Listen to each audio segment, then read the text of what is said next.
మీ మోకాల నొప్పులకు ఎటువంటి సర్జరీ లేకుండా ఎపియాన్ పెయిన్ క్లినిక్ అందిస్తున్న అత్యాధునిక చికిత్స.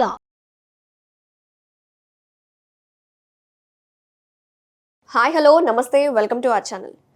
ఈ రోజుల్లో మోకాళ్ళ నొప్పులు అలాగే ఎక్కువ మంది డెస్క్ జాబ్స్ ఎక్కువైపోయాయి కాబట్టి పెయిన్స్ అనేవి చాలా కామన్ అయిపోయాయి. సో ఇంట్లోనే ఒక పెయిన్ ఆయిల్ తయారు చేసుకొని మంచి మన పెయిన్ రిలీఫ్ ఆయిల్గా న్యాచురల్ ఇంట్లోనే దొరికే రెమెడీస్తోనే మనం చేసుకోవచ్చు అని చెప్తున్నారు. ప్రస్తుతం మనతో పాటు ఉన్న ప్రముఖ ఆయుర్వేద నిపుణులు డాక్టర్ లక్ష్మణ్ గారు ఉన్నారు. సార్తో మాట్లాడి అసలు ఆయిల్ కావాల్సిన ఇంగ్రీడియంట్స్ ఏంటో తెలుసుకుందాం. నమస్తే సార్. నమస్తే మేడం. సార్, ఇప్పుడు పెయిన్స్ అనేవి ఎందుకు వస్తాయి అంటారు? ఒక మనిషి శరీరానికి అందరి శరీర తత్వం ఒకటేలాగా ఉండదు, కానీ కొంతమందికే పెయిన్ అనేది ఎక్కువగా ఉంటుంది. దానికి కారణాలు ఏంటి? అంటే పెయిన్ అంటేనే వాతం మేడం. సో మనిషిలో వాతం అనేది ఎక్కువగా పెరిగేసరికి ఈ న్యూరలాజికల్ ప్రాబ్లమ్స్ కానీ లేదంటే పెయిన్ కానీ దాంతోపాటు అంటే రకరకాలుగా పెయిన్ ఎక్కడైనా కావచ్చు, ఆ పెయిన్ ఉన్నదాన్ని వాతం అనే అంటారు. సో వాతం ఎక్కువైతే పెయిన్ వస్తుందా, లేకపోతే మన లైఫ్ స్టైల్ వల్ల కూడా పెయిన్స్ అనేవి వస్తూ ఉంటాయా? లైఫ్ స్టైల్ వల్లనే ఇది ఇంబ్యాలెన్స్ అవుతుందండి. ఎందుకంటే బాడీలో ఉన్న త్రిదోషాలు ఇంబ్యాలెన్స్ అయినప్పుడు మాత్రమే వ్యాధి వస్తున్నది. సో అందులో ముఖ్యంగా వాతం ఎక్కువైనప్పుడు ఈ పెయిన్స్ ఇట్లాంటివన్నీ కూడా రావడానికి ముఖ్య కారణం అదే. అయితే దీంట్లో ఆహార కారణాలు కూడా ఉన్నాయి. ఆహారం అనేది మనం ప్రాపర్ టైంకి తీసుకోకపోవడం వల్ల ఇక్కడ బేసికల్గా టాక్సిన్ అనేది పెరిగిపోతుంది బాడీలో. అంటే ఆ ఫుడ్ అనేది అన్డైజెస్ట్ కావడం వల్ల దాని నుండి ఒక టాక్సిక్ గ్యాస్ అనేది రిలీజ్ అయ్యడం వల్ల అది జాయింట్స్లలో కూర్చుండిపోతుంది.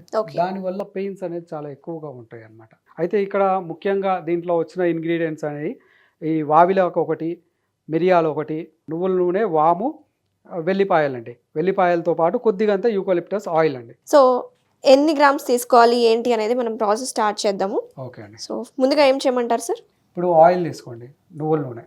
ఓకే. ఆయిల్ వేడైన తర్వాత ఓకే ఇది ఈ వావిలాక్ అనేది మనం దీంట్లో యాడ్ చేయాలండి. పీసెస్గా అవసరం లేదా సార్? పీసెస్ చేసుకున్నా పేస్ట్ చేసుకున్నా పర్లేదు, ఎట్లయినా వేసుకోవచ్చండి.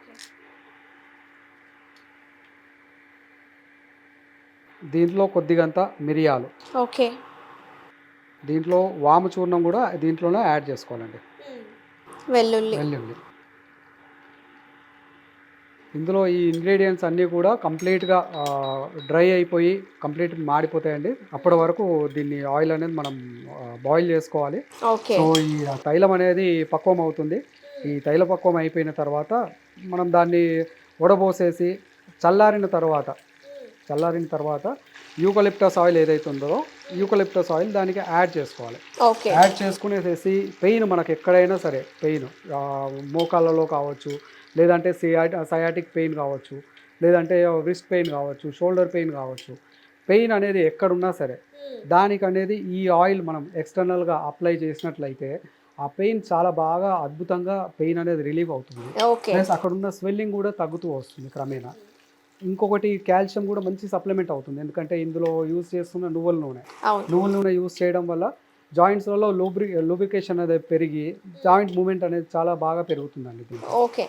ఈ ఆయిల్ అప్లికేషన్ ఏ టైంలో చేసుకోవాలి, ఎన్ని రోజుల వరకు చేసుకోవచ్చు? అంటే ప్రత్యేకంగా మోకాళ్ళ నొప్పులు ఉన్న వాళ్ళకి రెగ్యులర్గా వాడడం వల్ల, అంటే ఇప్పుడు ఆస్టియో ఆర్థరైటిస్ ఉంటుంది, దీంట్లో మళ్ళీ రొమటాయిడ్ ఆర్థరైటిస్ ఉంటుంది. సో ఈ రకరకాల ఆర్థరైటిస్ ఉండడం వల్ల ఆస్టియో ఆర్థరైటిస్ అనేది కొంచెం టైం తీసుకునేది కాబట్టి దీన్ని రెగ్యులర్గా ఒక 2-3 మంత్స్ అనేది రెగ్యులర్గా వాడడం వల్ల దాంట్లో సైనోవిల్ ఫ్లూయిడ్ కూడా ఫామ్ అవుతుంది.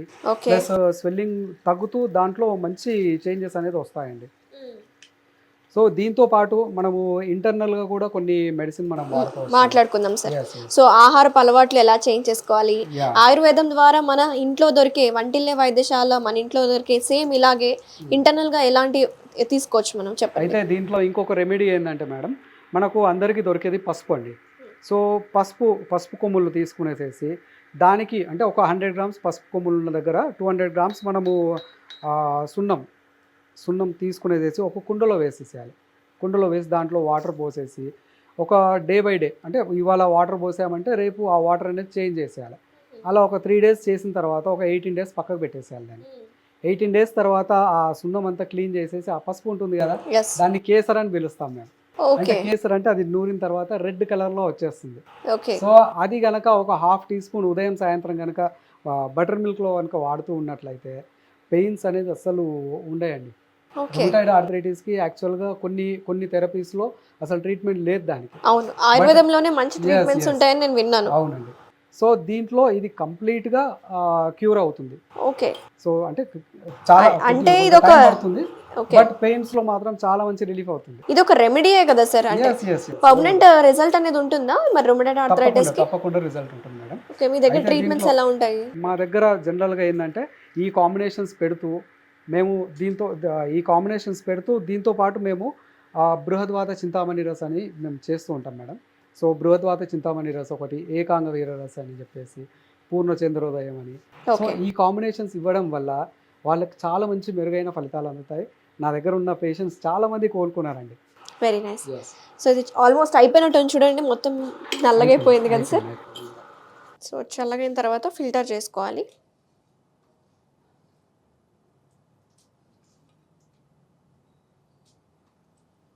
సో జనరల్గా పెయిన్కి ఆయిల్ కావచ్చు, లేకపోతే ఇంటర్నల్గా టాబ్లెట్స్ వాడుతూ ఉంటారు. వాడినంత కాలమే పెయిన్ తగ్గుతుంది అంటారు. సో ఆయిల్ అప్లికేషన్తో పాటు మనం తీసుకోవాల్సిన ఫుడ్ హ్యాబిట్స్ కూడా ముఖ్యం కదా. ఎలాంటి ఆహారపు అలవాట్లు మనం మార్చుకోవాలి? ముఖ్యంగా మనము ఆహార విధానానికి వస్తే మాత్రము ఆయుర్వేదంలో ఏం చెప్తున్నారంటే వాతకర ఆహారం అంటే వంకాయ, ఆలుగడ్డ, గోంగూర, పచ్చళ్ళు కానీ, శనగపిండి వస్తువులు కానీ, మైదా వస్తువులు కానీ ఇలాంటివి అనేది కంప్లీట్గా అవాయిడ్ చేయడం మంచిది. ప్లస్ ఇంకొకటి మన కాన్స్టిపేషన్ లేకుండా కంపల్సరీ చూసుకోవాలి. అంటే మన ఆహార ఫుడ్లో ఎక్కువ మటుకు ఫైబర్ తీసుకునే విధంగా చూసుకోవాలి. ఆకుకూరలు కానీ, లేదంటే మునగాకు. సో మునగాకులో చాలా మటుకు మినరల్స్ ఉంటాయి. సో మునగాకు రెగ్యులర్గా తినడం వల్ల సైనోవిల్ ఫ్లూయిడ్ కూడా ఫామ్ అవుతుంది, న్యాచురల్గా పెయిన్ తగ్గిస్తుంది. సో పసుపు మనం జనరల్గా వంటల్లో పసుపు వాడుతూ ఉంటాం. ఇందాక నేను చెప్పిన కేసర్ అది యూజ్ చేయడం వల్ల కూడా చాలా మటుకు చేంజెస్ వస్తాయండి. అయితే ఫుడ్ హ్యాబిట్స్ ఒకటి వచ్చేసి మనం టైం ఏదైతే భోజనం చేసే టైం ఉన్నదో ఆ టైం ప్రాపర్గా మెయింటైన్ చేయాలి ఒకటి. దాంతోపాటు మనకు ఎంతవరకు జీర్ణం అవుతుందో అంతే మాత్రమే తీసుకోవాలి ఆహారం కూడా. ఓకే. సో ఇందులో మనం ఇప్పుడు ఇది యూకలిప్టస్ ఆయిల్ అనేది యాడ్ చేయాలండి. ఇది కంప్లీట్గా చల్లరైంది.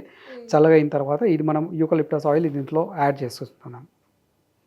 సో ఈ విధంగా తయారైన ఆయిల్ రెగ్యులర్గా మనము అప్లై చేస్తూ ఉండాలి. ఏ జాయింట్స్లో ఎక్కడ పెయిన్ ఉన్నా సరే, ఈ నీ పెయిన్ కానీ, లేదంటే మస్కులర్ పెయిన్, ఒక్కోసారి పిక్కల్లో కూడా నొప్పి వస్తున్నది, ఆ కండిషన్లో కూడా ఈ ఆయిల్ అనేది మనం అప్లై చేయడం వల్ల పెయిన్ అనేది మనకు కంప్లీట్గా తగ్గుతుందండి దీంట్లో.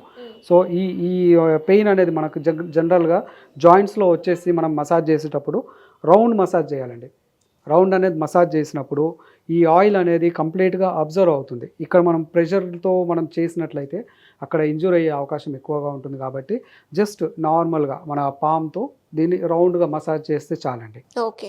మరి మోకాళ్ళ నొప్పులు, థైస్ దగ్గర పెయిన్ ఉన్నప్పుడు అప్పుడు ఏ టెక్నిక్ తోటి మసాజ్ చేయాలి? అంటే వన్ డైరెక్షన్లో మేడం, వన్ డైరెక్షన్లో మసాజ్ అనేది ఒకటే డైరెక్షన్లో చేయాలి.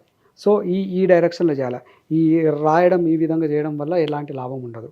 కంప్లీట్గా ఒకటే డైరెక్షన్లో మనం అప్లై చేస్తూ దానికనేది పర్టికులర్ టైం ఉంటుంది. అంటే ఆయుర్వేదంలో చెప్తారు ఒక 40 minutes కనుక రెగ్యులర్గా మనం అంటే కంటిన్యూస్ మనం అప్లై చేయడం వల్ల ఈ ఆయిల్ ఏదైతే ఉన్నదో మన బోన్ లోపల మ్యారో వరకు వెళ్ళిపోతుంది. అంటే బోన్ లోపల ఏదైతే మజ్జ ఉంటుందో అక్కడ వరకు ఈ ఆయిల్ అనేది వెళ్ళిపోతుంది.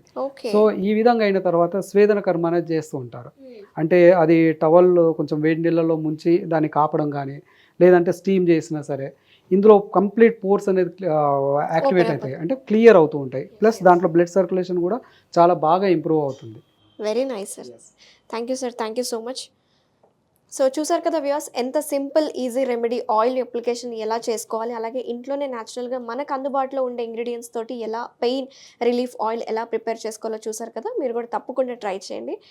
Thank you so much sir. మంచి ఈజీ సింపుల్ రెమెడీ మన ఇంట్లో చేసుకునే విధంగా మా వ్యూయర్స్కి మా స్టూడియోకి వచ్చి పరిచయం చేస్తున్నాము. Thank you so much. Thank you. నమస్తే.